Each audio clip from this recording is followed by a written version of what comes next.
Mr. Deedat, there is one question here. Now, could you elaborate about your statement in connection with Tunku's dialogue with the Pope? Now, can you come back to the microphone and answer this question? Elaborate that, and perhaps we would like to know more of this if you have. That is my first question. You can use that microphone. Yes.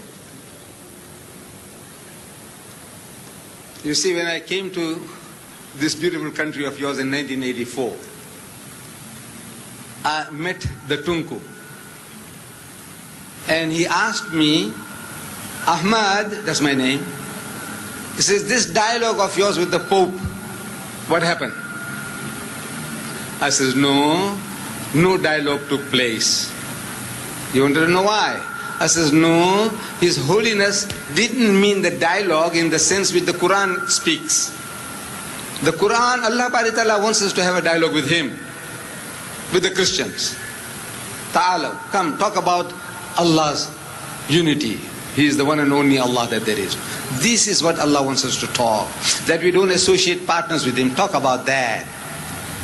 So when His Holiness was making proclamations, like He's making today, you must see the star, this morning star.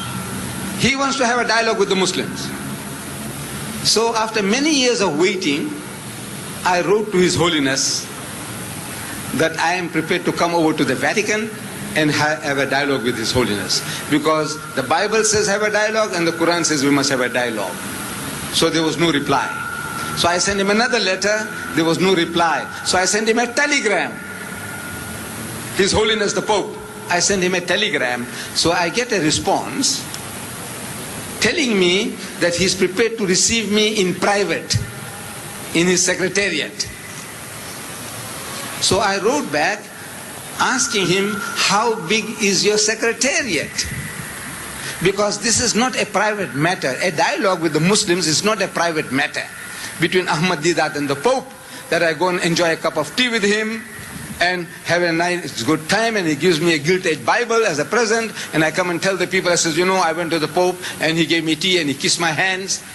This is wanting to boost my ego. What a great guy I am. I said, no, this is not a private matter. The whole Muslim world wants to know, the Christian world wants to know, what are you people talking? So how big is your secretariat? Because 3 plane loads of Muslims are coming from South Africa alone. Youth from Durban, Johannesburg and Cape Town, and from the Middle East, and from the UK. How big is your secretariat? No answer. Again, no answer. Actually, he didn't mean that dialogue. He is telling his people, go and preach to the Muslims. Go and convert them. But he doesn't use the word convert because you're going to react. So the best way is talk about a dialogue. This morning's paper, dialogue. I go to Birmingham delivering a lecture. And in that lecture, I meet Dr. Abdullah Nasif of the Rabita. So he's asking me, Ahmad, what happened about your dialogue with the Pope? So I told him, I says, you know, this was just a hoax. He didn't really mean a dialogue in what sense we understand. What Allah wants us to talk about, no, not about that. So he says, you know, he did it to me too. Dr. Nasif, he says, he did it to me. I said, what did he do? He said, he called me for a dialogue and I went. You know, simple people, he said, and I went. And he goes. He said, they made me to wait at the Vatican in a waiting room. After 10 minutes into another higher grade waiting room, after another 10 minutes still higher grade waiting room, and in comes His Holiness, embraces him, kisses his hand. Fantastic, fantastic gentleman. Say, are you from Egypt? Dr. Nasir says, no, I'm from Saudi Arabia, meaning that the guy didn't know, or maybe he was expecting somebody from Egypt. So what's the dialogue? He says, you know, you people don't allow us to build churches in your country. And it happens. Saudi Arabia is the only Muslim country in the world where there is not a church. Only Muslim country in the whole vast world. He says, you people don't allow us to build churches in your country. So Dr. Nasif, a talented gentleman, a well-witted man, he is telling His Holiness that you allow us to build mosque in the Vatican? He says, no, I don't mean Makkah and Medina, but in the rest of the country.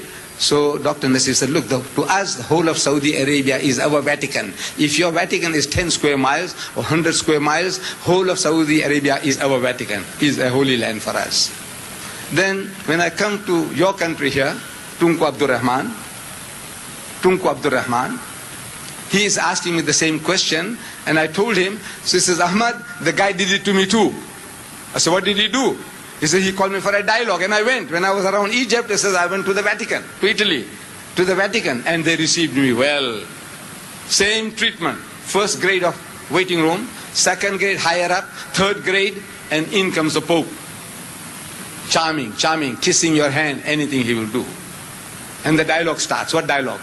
The dialogue is, he says, you know, Tunku, sir, in Sabah, 2 of our Catholic priests have been caught drug trafficking, Dada, and they will die. Can't you intercede with the Sabah government on my behalf? That is the dialogue? No. Allah Bari Ta'ala is telling us to have a dialogue with them on the basis that there is but one Allah, worship Him, don't associate partners with Him, don't take others as lords and patrons other than Allah. So the dialogue with the Tunku was of another kind, the dialogue with the Abdullah Nasir was of another kind, not the type of dialogue that we are talking about. Come, let us reason together on the worship of the one true God.